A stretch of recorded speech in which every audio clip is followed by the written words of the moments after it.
My daughter filed a false restraining order to block me from her wedding, said I was a toxic presence. So I bought the venue the day before and canceled the booking. She walked down the aisle in a parking lot. What happened next shocked everyone. I will tell you everything. First, let me quickly thank you for your continuous support. This means a lot to us. If you enjoy the stories we share, kindly subscribe to this channel. It will be great if you can leave a comment on which city you are watching from. We might just give you a shout-out in our next story. Today's special shout-out goes to Sam Gray from New York. We are glad you enjoy our stories. Now let's go deeper into the story. I always figured I'd give a speech at my daughter's wedding. Nothing fancy, God knows I'm no poet, but something honest. Maybe a toast with a beer in hand, nothing pretentious. I would have said something like, here's to the kind of love that doesn't scare you into silence. But nobody asked me. Hell, nobody even told me when the damn thing was. It started small, the forgetting. Emily used to call me twice a week, even when she was busy in college. Then it was once. Then texts. Then just the occasional Instagram post I'd catch when Matt showed me on his phone. I figured she was busy building a life. That's what you want for your kids, right? I didn't expect to be the one she'd outgrow along the way. When she got engaged, I found out through a cousin. Not Emily. A cousin who saw the announcement online and called me like I was supposed to know. That was the first time I felt that familiar coldness creep in, like I'd been left outside a house I built myself. I didn't raise her fancy. Her mother and I were simple people. I worked long days in construction, and Angie worked part-time at the library while raising the kids. We didn't have much, but the house was always warm. Emily was our miracle baby after years of trying, and we damn near spoiled her. Ballet lessons, books, science kits, whatever she needed. When Angie passed, I did everything I could to keep Emily's world steady. I sat through recitals with a pounding heart and no idea what apply was, just so she wouldn't see me flinch under the weight of her grief. I paid for college out of pocket, no loans. Took extra shifts. Sold my vintage truck, the only thing I ever really spoiled myself with. She was going to be someone, I told myself. Not like me, with rough hands and a stiff back. She'd have a real life, one with wine glasses that match and a calendar full of dinner parties. And she got it. She met Tyler Jameson at a networking mixer her junior year. Real estate, from old money.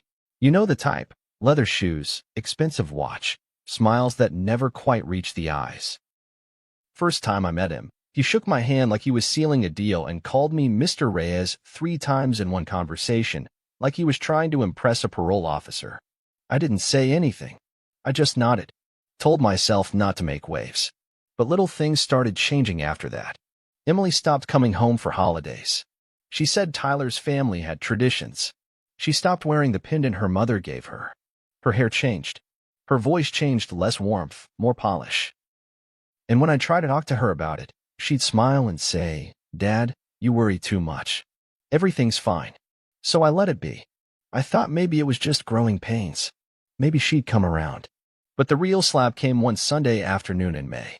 I was sitting in my recliner, flipping through old photo albums, when Matt showed me a picture on his phone. Emily in a white dress. A brunch, apparently. Her engagement party. The caption read, "Can't wait to marry my best friend in August." August. 3 months away. I stared at that screen like it was lying to me. Like the pixels might rearrange and tell a different story. "Did you know about this?" I asked Matt, my voice like gravel. He hesitated. "I thought she'd told you." She hadn't. No call. No invite. Not even a damn text. The girl I taught to ride a bike. The girl whose tears I wiped the first time she got dumped in high school. She was having the biggest moment of her life, and I was just a footnote, if that. I didn't get angry. Not right away. I just felt small. Shrunk down to a version of myself I didn't recognize. That night, I poured myself a glass of bourbon and sat on the porch until the sun went down and the mosquitoes came up. I didn't cry. I just stared at the stars and wondered when my daughter stopped seeing me as a part of her life. I should have called her. Maybe confronted her. Asked why I was being left out like some ex-boyfriend she wanted to erase. But I didn't. Pride? Maybe. Or maybe I was just scared of what she might say. That I wasn't good enough. That I embarrassed her. So I waited. Hoped for a late invitation. A phone call. Something. It never came. And what did come would burn through whatever scraps were left between us. The envelope came on a Tuesday morning, thick paper, too official looking for bills, too cold for a card. I was nursing a black coffee in the kitchen, the dog still snoring in the corner. When I saw the county seal stamped on the front, I thought maybe it was a property notice, maybe some paperwork I forgot to file for the old contractor's license. I wasn't worried until I opened it. You are hereby ordered to comply with the attached restraining order effective immediately. At first, I didn't even understand what I was looking at. I blinked, reread the words like I'd forgotten how English worked. Then I saw her name. Emily Reyes, petitioner. My daughter. My little girl. The one I'd carried on my shoulders at every county fair until she was too tall to hold steady. She'd filed a restraining order against me. The paper said I was a toxic presence, that I had shown erratic behavior, created emotional distress, and made her feel unsafe at her own wedding. Unsafe. I sat down hard at the kitchen table, the letter trembling in my hands. My stomach dropped like it knew something my mind hadn't caught up with yet. Unsafe. That word hit different. Like a knife, dull but deep. I had never once raised a hand to Emily. Never yelled at her, not in the way real men yelled. Sure, I was stern, blunt, maybe too quiet for comfort. But unsafe? The air in the kitchen thickened. I read the letter again and again, trying to find the lie that would break the spell. But it was all there, sealed by a judge, dated, signed. I didn't call her. What was I supposed to say? Why'd you lie about me to the state? That's not a question you can ask without losing something, no matter the answer. So I sat there for a long time, the silence loud in my ears, until my phone buzzed. Matt, you get the letter? He asked, voice tight. So you knew? I said. Yeah. Emily told me it was coming. She thought you'd try to crash the wedding. Crash it? I didn't even get invited. There was a pause on his end. I could hear him breathing, wrestling with whatever loyalty still flickered between us. She said you'd make a scene, that you'd embarrass her, that you were already making people uncomfortable. Did I? I asked. My voice wasn't raised, just steady. Too steady. Matt sighed. Dad, I think she just wants things to go smooth. She's under a lot of pressure. The Jamesons are a different kind of family. Oh, I see, I said, bitter creeping in. So I'm the storm cloud at their sunny little country club. She didn't mean it like that. She filed a damn court order, Matt. She meant it however it reads in that paper. He didn't have anything else to say, and I didn't want to hear more. I hung up. For the rest of the day, I paced the house like I'd lost something, looking in every room for a feeling that used to live there. I stared at old family photos, my wedding band tucked in a drawer, the dusty bookshelf where Emily's old trophies still sat. She used to beam every time I put one up. Now I was the threat. I wondered what she told them. Her fiancé, his parents. Did she say I was bitter? Controlling? Did they sit around a table, sipping wine I couldn't pronounce, deciding I was too blue-collar to belong? I could almost hear her. He's just not the same anymore. He makes everything about him. But I'd made everything about her. Every calloused finger, every slipped disc in my back, every lonely night after her mother died, I didn't complain. I just showed up, over and over again. And this was how it ended. A letter. I sat in my truck that evening, parked in front of the old church where she used to sing in the children's choir. The lights were off, but the memories weren't. I thought about walking inside, just to feel the pews, the silence, the ghosts of Sundays past. But I didn't. I stayed in the driver's seat, staring out through the windshield as the sky faded from orange to charcoal. That's when the idea came. I remembered something Matt said in passing once about the venue. The Jamesons had picked a rustic little vineyard outside town. Classy, but not as high-end as their style usually demanded. The place had been struggling to stay open after the pandemic. Rumor was they were looking for a buyer. It was a small thought at first. Just a flicker. But flickers catch, don't they? And if she didn't want me there, well, I could still make my presence felt. Not out of vengeance. Not exactly. But if I was toxic, then fine. Let her find out what happens when the poison gets removed. I didn't sleep much after the letter. My mind ran like a rusted engine. Slow, grinding, loud. I'd wake up at 3 a.m., stare at the ceiling, and wonder if maybe I was losing it. I'd never seen myself as a vengeful man. Retaliation wasn't my instinct. I was raised to grit my teeth, swallow the insult, and keep the line moving. But something about that letter, something about being redefined by my own daughter in ink and legal jargon. It flipped a switch I didn't even know was there. I wasn't angry the way people shout and throw things. I was angry like winter. Still. Icy. Unforgiving. That Friday, I drove out to the vineyard. It was about 40 minutes outside of town, tucked into a small valley that once hosted weekend weddings, wine tastings, and live music under fairy lights. Now, the sign was faded and the parking lot cracked with weeds pushing through. The gate creaked when I opened it. The place looked tired, but not dead, like it was waiting for someone to remember it. Inside, I met the owner, a woman in her 60s named Delia who looked like she'd aged 10 years in the last 2. She walked with a slight limp and greeted me with cautious politeness. I told her I was interested in buying. "You looking to flip it or actually run it?" she asked, voice sharp. "Not sure yet," I said honestly. "I'm just looking for a place that doesn't belong to anyone else." She looked at me a long second before nodding. "You've got the face of someone who's been shut out of too many places." We talked numbers. She showed me the books, thin, red, desperate. The Jamesons had made a partial payment, apparently, but hadn't finalized. They were supposed to sign the final contract Monday. I told Delia I'd pay cash if she could close by end of day Saturday. She stared at me. "You got some kind of grudge, don't you?" I didn't blink. "Let's just say I'm tired of being treated like I don't matter." Delia smirked. "Well, honey, money talks louder than hurt feelings. Let's get you the keys." By noon Saturday, the place was mine. It was surreal, signing those papers. I hadn't owned anything new in years. Not since Angie died.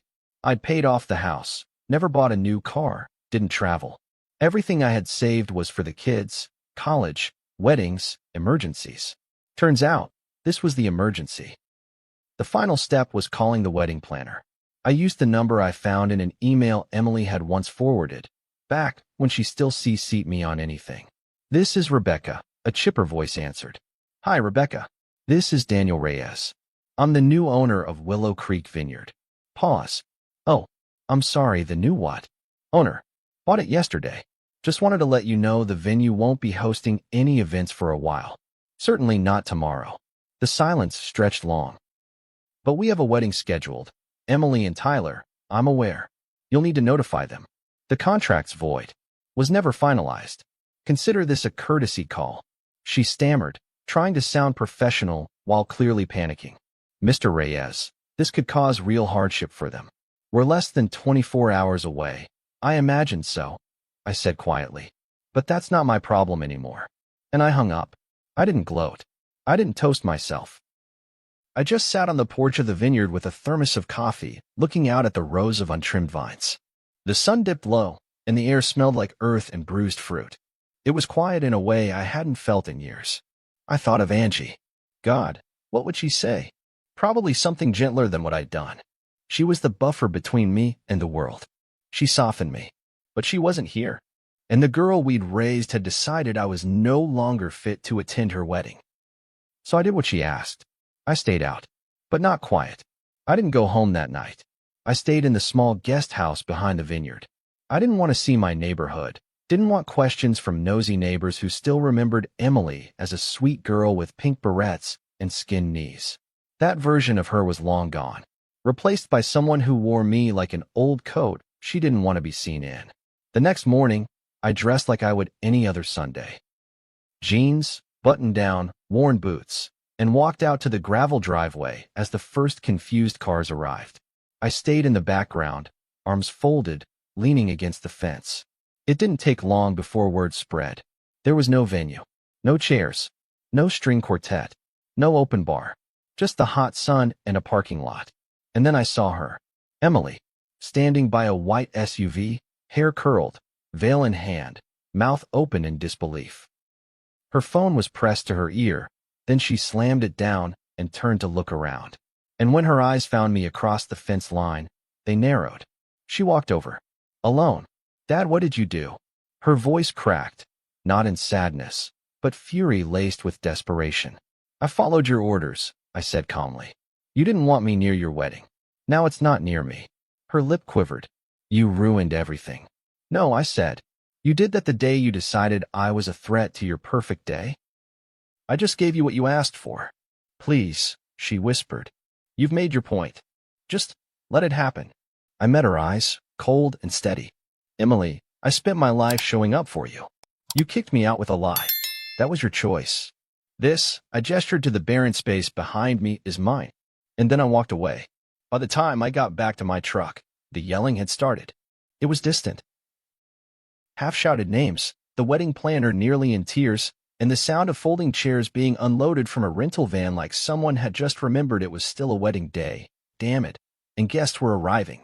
No music. No aisle. No altar. Just a half-paved parking lot surrounded by gravel and dry summer grass. I sat in the cab with the windows down, arms crossed, watching it all unfold through the windshield like it was some kind of tragicomedy. One of those reality shows where rich people fall apart in high definition. Guests began to arrive in suits and silk dresses, stepping out of luxury cars and rental buses with looks of confusion and barely concealed judgment. Most had been promised a charming vineyard ceremony. Now they were being handed bottled water and guided to sit on folding chairs hastily lined up in a strip of shade near the building's side wall. Tyler showed up half an hour later, pacing back and forth with a cell phone pressed so tight to his ear, it might have fused with his skull. I couldn't hear the words, but his body language said it all. Angry, cornered, exposed. Good. And then came the part one hadn't quite prepared for, watching Emily walk out in her wedding dress. It hit me harder than I expected. For a split second, she looked just like her mother. Soft features, that same determined jawline, veil trailing behind her like smoke. The dress was simple but elegant, not the kind of thing I ever imagined she'd wear, but it suited her. I felt something stir in my chest that I didn't want to name. She didn't see me at first. Her eyes were locked on the mess in front of her chairs, guests fanning themselves. The ceremony arch that was supposed to frame her vows now sitting in pieces against a stucco wall. The officiant, a friend, maybe, stood awkwardly in a makeshift spot near the end of the row, waiting for some kind of signal. And then someone played music off a Bluetooth speaker, tinny and weak, the classical notes struggling to hold dignity. Emily walked down a strip of asphalt, past cracked paint and an overflowing trash can, to meet a man who didn't even have the decency to look grateful. And still, some part of me hoped she'd stop. Turn. Look for me. She didn't. The vows were short. Rushed. Some guests didn't even stand. A few older relatives looked around, unsure if this counted. Cameras stayed in pockets. Nobody cried. Except Emily. She cried when it was over. I saw her wipe her eyes with the back of her hand like a frustrated child, like she couldn't understand how a dream turned into a bruise. That's when she saw me again. She left Tyler's side mid-conversation, walking across the lot with her heels clicking hard against the pavement. Determined. Humiliated. Raging. Dad, she said through clenched teeth. You made your point. Okay. You got what you wanted. Happy. I didn't stand. I stayed leaning against my truck, arms crossed. Calm. You said I was toxic, I said flatly. You wanted me out of your life. I just gave you space. She blinked fast. Her mascara had started to smudge. You could have just stayed away. You didn't have to do this. I didn't crash your wedding. I bought the land it was supposed to happen on. You shut the door in my face, so I bought the damn house. Emily's mouth opened, but no words came. I was never invited. Never even acknowledged. And then you send me legal papers like I'm a criminal. My voice stayed level. Not loud. Not cruel. Just final. I've put up with being an outsider in your life for years. But this was the moment I realized I didn't need to beg anymore. I didn't mean it that way. You meant it exactly that way, I interrupted. You wanted your life polished and perfect, and I don't fit the image. I'm just the man who gave you everything I had and asked for nothing back. But I'm not a prop, Emily. I'm your father. Her eyes filled again, but she said nothing. After a long pause, she whispered, So that's it. I nodded slowly. Yeah, that's it. She stood there for a moment, stunned, angry, maybe even guilty. But she didn't apologize. And I didn't ask her to. When she finally turned and walked back toward her guests, I watched her go with something like sadness, but not regret. There was a difference. I didn't stay for the reception. Didn't want to see the facade patched together with lukewarm food and tight smiles. I started the truck, rolled down the window one last time, and looked out at the crowd. Not one of them looked happy. Not really. I didn't ruin her day. She did that the moment she decided her father's love was an inconvenience. The days after the wedding felt like the quiet that comes after a fire, when the smoke still clings to everything, and the air's too thick to breathe, but the heat is gone. What's left isn't rage. It's absence. Stillness. Something scorched clean. Matt came by 2 days later, pacing my front porch like he wasn't sure whether to knock or turn back. "You going to stand out there all day or come in?" I said through the screen door. He flinched like I'd slapped him with words alone. Inside, we sat at the kitchen table. No coffee. No small talk. "She's not doing great," he said finally. I didn't respond. I watched the dust floating in the strip of sunlight across the table, the way it danced like it didn't care whose heart got broken this week. Matt sighed. "You really bought the place?" "The whole vineyard." I nodded. "It was for sale. I made an offer. You know, you could have just not done that. And she could have not called me dangerous in a court document," I said flatly. "But here we are." He leaned forward, elbows on the table. "Dad, I'm not saying what she did was right. It wasn't. But you burned the whole bridge down." "No," I said, calmer than I expected. "I just refuse to keep walking across one she already cut in half." Matt's jaw tightened. "Do you even want a relationship with her?" I let that sit in the air for a long while before answering. I wanted a daughter who didn't erase me to make room for someone else's version of success. I wanted to be respected, not tolerated. I wanted to feel like family. Matt leaned back. "She says you embarrassed her." I looked at him. Hard. "That's funny. I spent most of my life making sure she had nothing to be embarrassed about." He didn't argue. Just lowered his eyes and ran a hand through his hair. "I think she's waiting for you to reach out," he said softly. I laughed once. Dry. She had her say. She made it legal. I heard her loud and clear. The truth was, I wasn't angry anymore. I'd passed that stage. Anger was fire. This was smoke. Lingering. Unavoidable. But slowly disappearing. In the weeks that followed, I boxed up a lot of things. Old photos. Emily's dance trophies. Birthday cards with her crooked childhood handwriting. I didn't throw them out. I'm not made of stone. But I packed them neatly and stacked the boxes in the garage. Out of sight, not out of memory. I started spending more time at the vineyard. Not to run it.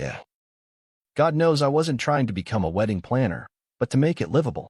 I fixed the roof, repainted the porch, pulled weeds, planted new ones. It was quiet work, healing work. People started to take notice. A few locals stopped by to ask if I was reopening. I told them maybe, maybe not. I wasn't sure. But I liked the idea of the place being useful again. Something beautiful rising out of something broken. Emily didn't call. Not directly. But one afternoon, a letter came. No return address, but the handwriting was hers. Inside was a single page. "Dad, I don't know what to say to you. I'm angry. I'm hurt. But mostly I'm confused. You humiliated me. And yet, I also know I pushed you away. Maybe we're both wrong. Maybe we're both just too damn proud. I don't know what kind of relationship we're supposed to have after this. But I'm not ready to say goodbye forever." Emily, I read it twice. Then folded it and put it in the drawer with the other letters I never sent. I didn't write back. It wasn't punishment. It was peace. Because sometimes the best boundary you can draw isn't a wall, it's distance. A space where hurt doesn't echo and love isn't measured in guilt or silence, but in the choice to stop bleeding for someone who keeps opening the wound.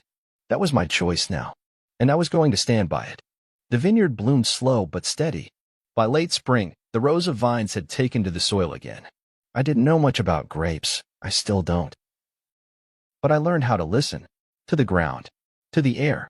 To the things that don't speak but always tell the truth. I hired a couple of teenagers from the nearby high school to help with cleanup.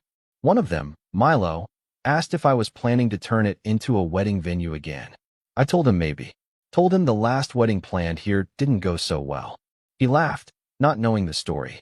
I didn't correct him. The place started drawing attention. A few small events, a birthday party, even a proposal picnic someone arranged under the trellis I rebuilt with my own hands. They called it rustic charm. I called it surviving. People smiled out here. They took pictures, laughed, hugged. It was strange, watching strangers build memories in a place that had become my personal war zone. But slowly, the land began to shift in my mind, not a battlefield, but something reclaimed. I didn't talk about Emily. Not to guests. Not to neighbors. Not even to Matt, who still visited sometimes, always careful not to say her name like it might shatter the fragile stillness between us. He'd bring me stories from the outside world, his kids, his wife, the job, and I'd listen with a mix of pride and caution, like a man who's learned not to take love for granted. One day, a woman in her 50s came by asking if we rented the space for anniversary dinners. Her voice trembled when she said her husband had passed, and she just wanted to sit where they used to come during better years. I told her she could use the whole place for free. She cried, thanked me, sat for hours under the oak tree, staring out at the vines. That night, I wrote a letter I never intended to send. Emily, I saw a woman today who lost someone she loved. And I thought about your mother. And I thought about how grief changes people, how it hardens some, softens others.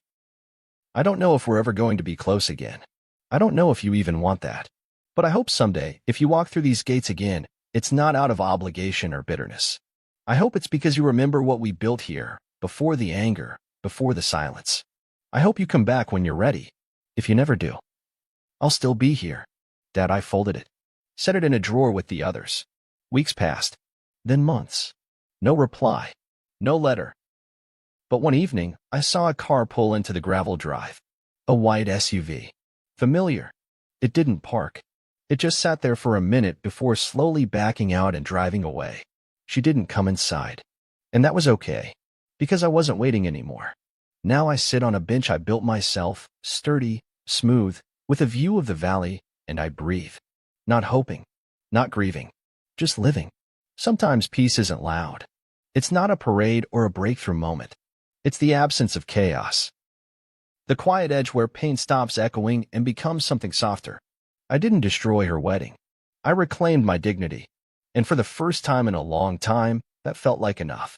If this story moved you, consider subscribing for more deeply personal family dramas that explore betrayal, boundaries, and emotional reckonings.